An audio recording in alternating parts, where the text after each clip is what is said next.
Kino was a peacemaker and a humanitarian.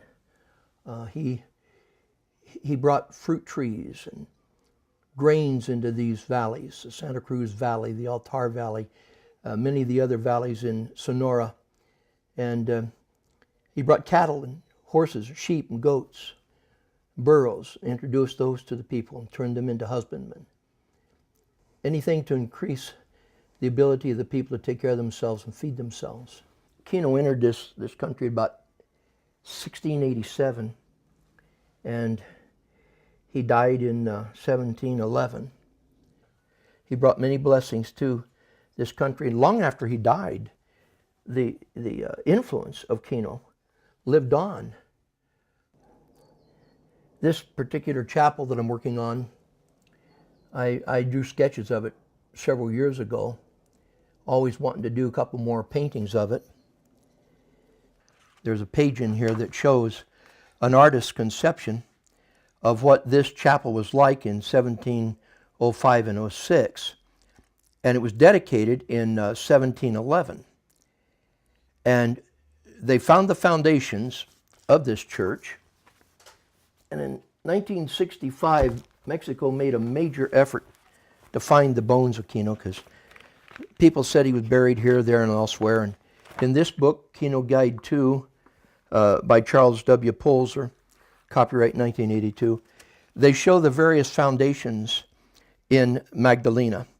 The big Magdalena Church, the Campos Church, which was started in 1705, and this little building called the Capilla. We're looking at it from what would be pretty much the northwest angle, kind of into the sunrise.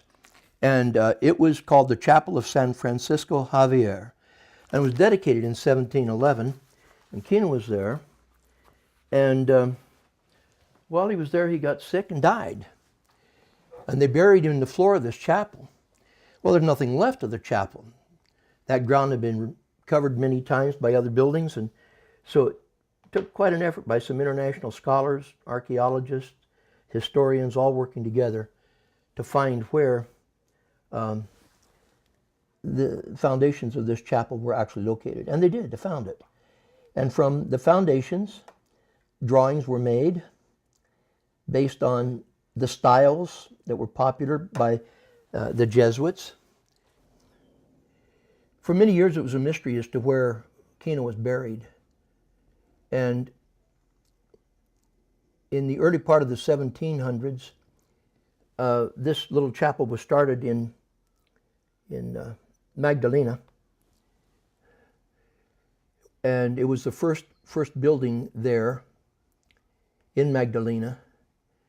And Magdalena, of course, has now become a pilgrimage destination for the first citizens of southern Arizona and Sonora. Each year, several festivals are held there. Native people hold Kino in very high regard. He's loved. I think one of the main reasons was he loved the people. He stood up for them when the ranchers and the miners wanted to take these natives and work them in the mines and whatnot. And he got an edict from Carlos III giving the Indians complete freedom from that labor for 20 years and from paying taxes. And consequently, Kino was hated. Jesus Christ was presented to the native people in a loving fashion. So I got to reading, and I found that Kino was responsible for starting congregations in areas that later led to the building of churches. And I found some 22 of these locations that their roots were in Kino's ministry. Kino was nothing of a salesman. He was a sincere man who loved God, loved people, and as a consequence, his memory just has, well, it's not died. I don't think his influence has been appreciated. He managed to he managed to live the lifestyle he believed. And I think that's one of the things that the native people saw about him. They could trust him. It seems obvious to me that Kino's character and personality, his lifestyle, opened minds and hearts to the possibility that this God that the various tribes believed had set boundaries for them to live could be the God that Kino knew. And they were willing to let him bring this God into their lives. And he did it by attraction, I think, more than promotion. I don't think he was a salesman, a preacher in that sense. I think he had something they liked and something they wanted. And it opened the door to possibilities of learning more about God.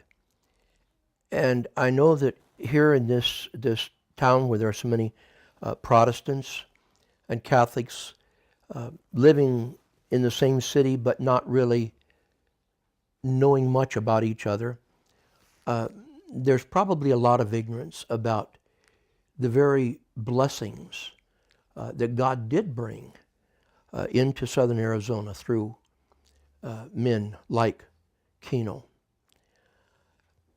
And I think that it's worth, if people want to enjoy Tucson and the cultures here, I think the place to start is to get better acquainted with our history.